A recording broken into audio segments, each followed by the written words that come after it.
నమస్తే విలియమ్స్ అన్న.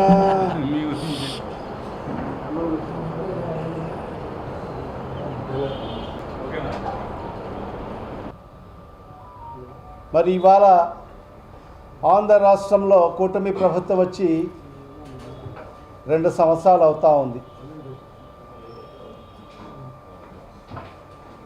అనేక హామీలు ఇచ్చేసి అలవిగాని హామీలు ఇచ్చి అధికారంలోకి వచ్చిన ఈ కూటమి ప్రభుత్వం, చంద్రబాబు నాయుడు గారి ప్రభుత్వం ప్రజలను పూర్తిగా విస్మరించిన పరిస్థితి స్పష్టంగా కనిపిస్తూ ఉంది. అసలు ఈ రాష్ట్రంలో పరిపాలన అనేది ఉందా అని చెప్పి ప్రజలకందరికీ కూడా అనుమానం కలిగే విధంగా ఈ పరిపాలన కొనసాగుతూ ఉంది. మరి ఇవాళ ఈ ప్రభుత్వం యొక్క పెద్దలు మరి ఈ రాష్ట్రంలో జరుగుతున్న పరిస్థితులు వాళ్ళ వరకు చేరు అవుతున్నాయా లేదా అని చెప్పి కూడా అనుమానం కలిగే పరిస్థితి ఉంది. మరి ఇవాళ ఈ రాష్ట్ర పరిస్థితి చూస్తూ ఉంటే ఎన్నికల ముందు చంద్రబాబు నాయుడు గారు ఏం చెప్పారు? ఈ రాష్ట్ర ప్రజలకందరికీ కూడా నమ్మించి,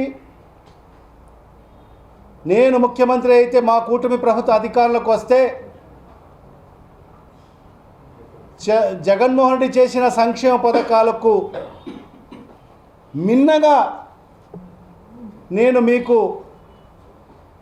సహాయం చేస్తాను, సంక్షేమ పథకాలు అందిస్తాను, ఆయన అందిస్తున్న సంక్షేమ పథకాలు అందిస్తూ ఇంకా మెరుగైన సంక్షేమ పథకాలు అందిస్తాను, సంపద సృష్టించి మరి ఆ సంపద సృష్టిలో మీ అందరికి కూడా పంచిపెట్టే కార్యక్రమాన్ని చేస్తానని చెప్పి ఆ రోజు ప్రజలకు అందరికీ నమ్మబలికి ప్రజలతో ఓట్లు వేయించుకొని మరి ఈరోజు అధికారంలోకి వచ్చిన ఈ కూటమి ప్రభుత్వం, చంద్రబాబు నాయుడు గారు, ఈ రాష్ట్ర ముఖ్యమంత్రి గారు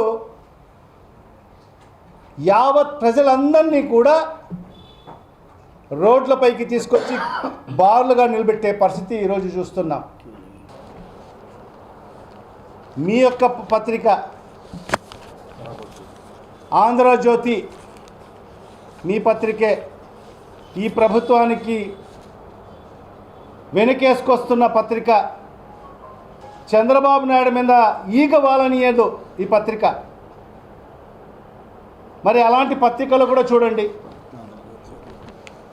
కొరత తీవ్రం అని చెప్పి ఏ రకంగా ప్రజలు బార్లుగా నిలబడిన ఫోటోలు కూడా మరి ఈ ప్రభుత్వానికి కాపాడుతున్న పత్రికల్లో కూడా వచ్చిన పరిస్థితి. మరి అదేవిధంగా ఇంకొక పత్రిక ఈనాడు, ఈ పత్రిక కూడా ఈ ప్రభుత్వం మీద ఈగ వాలనీయదు. మరి ఆ పత్రిక కూడా స్పష్టంగా ఇంధన కొరత, అంతటా కలత. మరి ప్రతి పెట్రోల్ పంప్లో కూడా నో స్టాక్ బోర్డులు, మరి అరకొరగా ఉన్న చోట్ల వందల వెహికల్స్ బార్లుగా నిలబడిన పరిస్థితి మరి ఈరోజు మనం చూస్తున్నాం. మరి ఇవన్నీ కూడా చూస్తూ ఉంటే ఈ రాష్ట్రంలో పెట్రోల్ డీజిల్ కొరత స్పష్టంగా కనిపిస్తూ ఉంది. మరి అది అంత జరుగుతూ ఉన్నా కూడా ప్రజలందరూ కూడా ఇబ్బంది పడుతున్న పరిస్థితిలో మరి నిన్న మన జిల్లా జాయింట్ కలెక్టర్ గారు ఒక ప్రెస్ మీట్ పెట్టారు. మరి ఆ ప్రెస్ మీట్లో ఏం చెప్తున్నారు? పెట్రోల్ డీజిల్ కొరత లేదు అని చెప్పి స్పష్టంగా ప్రెస్ మీట్ పెట్టి జాయింట్ కలెక్టర్ గారు మరి ఈ రకమైన ప్రకటనలు ఇవ్వడం జరుగుతుంది. అంటే జిల్లా యంత్రాంగానికి కూడా మరి ఈ ఇంధన కొరత విషయంలో అవగాహన లేదా, లేక అవగాహన ఉన్నా కూడా ఈ ప్రభుత్వాన్ని కాపాడేదానికోసము మరి ఈ అధికారులు పనిచేస్తున్నారా అని చెప్పి ఈ రాష్ట్ర ప్రజలకు అనుమానం కలిగే పరిస్థితి ఉంది. ఎందువల్ల ఈ కొరత మన రాష్ట్రంలోనే వచ్చింది? ఇంధన కొరత ఇతర రాష్ట్రాల్లో తమిళనాడులో కానీ తెలంగాణలో కానీ కర్ణాటకలో కానీ మరి ఎందువల్ల అక్కడ ఈ ఇంధన కొరత రాలేదు అంటే దీని అర్థం ఏమంటే అసలు ఈ రాష్ట్రంలో ప్రభుత్వం ఉందా? ఈ ప్రభుత్వం అడ్మినిస్ట్రేషన్ ఆ రకంగా ఉందని చెప్పి గమనించాల్సిన అవసరం ఉంది.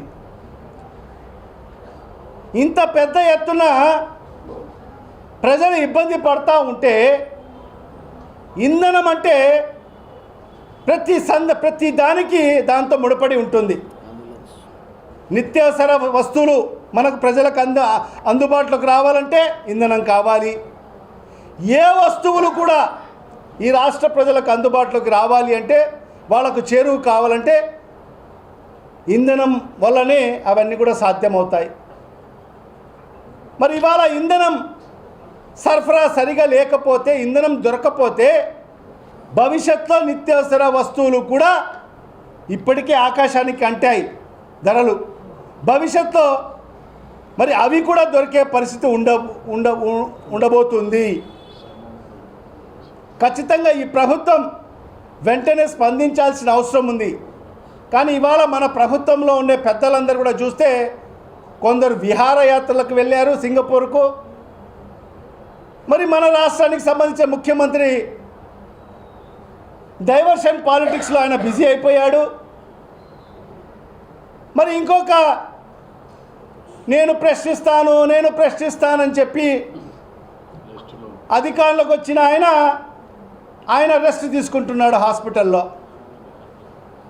మరి ఇంకొక షాడో ముఖ్యమంత్రి ఎక్కడున్నాడో తెలియదు. 10 రోజుల నుంచి అడ్రస్ లేడు. ఎక్కడున్నాడో ఎక్కడికి వెళ్ళాడో కూడా తెలియదు. నిజంగా ఒక మంత్రి ఎక్కడికన్నా వెళ్తూ ఉంటే ఆయన పర్యటన షెడ్యూల్ వస్తుంది. ఫలానా ప్రాంతానికి వెళ్తున్నాడు, ఈ దేశాలకు వెళ్తున్నాడు. నిన్న మా రాష్ట్ర అధ్యక్షులు మాజీ ముఖ్యమంత్రి శ్రీ వైఎస్ జగన్మోహన్ రెడ్డి గారు కూడా వాళ్ళ కుటుంబ సభ్యులతో మరి లండన్కి వెళ్ళాడు. దానికి సందర్భంగా పూర్తిగా డీటెయిల్స్ అన్నీ కూడా ఇవ్వడం జరిగింది. ఫలానా 26వ తేదీ తెల్లవారుజామున ఫలానా ఫ్లైట్కి వెళ్తున్నాడని చెప్పి. మరి మన రాష్ట్ర పరిస్థితి, మన రాష్ట్రంలో ఉండే ప్రభుత్వంలో ఉండే పెద్దల పరిస్థితి ఏంటంటే వాళ్ళు ఎక్కడికి వెళ్తారో గోప్యంగా ఉంచుతారు. కొందరు మంత్రులు సింగపూర్కు విహారయాత్రకు వెళ్ళారు. ఈ రాష్ట్రంలో ఇంత ఇబ్బందికరమైన పరిస్థితులు ఉంటే మరి ఈరోజు ఎండలు విపరీతంగా 44-45 డిగ్రీల సెల్సియస్ అలాంటి మండు టెండలలో ఈరోజు ఈ ప్రభుత్వం చేస్తుంది ఏంటంటే ప్రతి ఒక్కరిని క్యూలో నిలబెట్టిన పరిస్థితి చూస్తున్నాం. మరి ఆ రకంగా 5 సంవత్సరాలకు గాను 3,36,000 కోట్ల అప్పు చేస్తే మరి ఈ పెద్ద మనిషి సంపద సృష్టిస్తా అని చెప్పి ప్రజలు నమ్మబలికి అధికారంలోకి వచ్చి అప్పులు సృష్టిస్తూ మరి కేవలం 23 మాసాలలోనే 3,66,000 కోట్ల రూపాయలు అప్పు చేశాడు. దేశంలోనే నెంబర్ 1 స్థానంలో నిలబడ్డాడు అప్పులు చేయడంలో. అభివృద్ధిలో శూన్యం, సంక్షేమం శూన్యం, అప్పులు మాత్రం దేశంలోని నెంబర్ 1 స్థానంలో మరి ఈరోజు ఆంధ్రప్రదేశ్ని నిలబెట్టిన ఘనుడు మరి ఈరోజు ఈ రాష్ట్ర ముఖ్యమంత్రి నారా చంద్రబాబు నాయుడు అని చెప్పి మరి ఇవాళ నేను ఒకటే ఈ కూటమి ప్రభుత్వ పెద్దలు చంద్రబాబు నాయుడు కానీ లోకేష్ కానీ పవన్ కళ్యాణ్ ప్రశ్నిస్తా అని చెప్పిన నాయకుడు ఎక్కడ ఉన్నాడో తెలియదు. ప్రజలు ఇబ్బంది పడతా ఉన్నా కూడా ఆయన ఏనాడు ప్రశ్నించాడు. ఆయనకెందుకంటే ఆయనకు సీఎం ప్రోటోకాల్ ఇచ్చేసి ఆయనకు స్పెషల్ హెలికాప్టర్లు ఇచ్చేసి స్పెషల్ ఫ్లైట్లు ఇచ్చేసి ఆయనకు ముఖ్యమంత్రి కాన్వాయ్ ఇచ్చేస్తే సాల్లే అని చెప్పి ఇదే నా ప్రపంచం అని చెప్పి ఆయన తిరుక్కుంటూ ఉన్నాడు గాలిలో చక్కర్లు కొడుకుంటూ. ప్రజల సమస్యలన్నీ కూడా గాలికి వదిలేశాడు. ఇప్పటికైనా కళ్ళు తెరిచి ఖచ్చితంగా ఇప్పుడు ఏదైతే ఇంధన కొరత వచ్చిందో దాన్ని అరికట్టండి. ప్రజలు చాలా ఇబ్బంది పడుతున్నారు. దీని ప్రభావం అన్ని వస్తువులపైన పడబోతుంది. రాబో రోజుల్లో నిత్యావసర వస్తువులపైన పడే పరిస్థితి ఉంటుంది.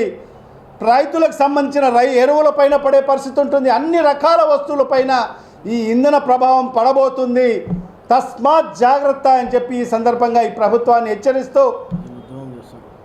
ఎందుకంటే వైఎస్ఆర్ కాంగ్రెస్ పార్టీ ఎప్పుడు ప్రజల పక్షాన ఉండి పోరాటం చేయడమే.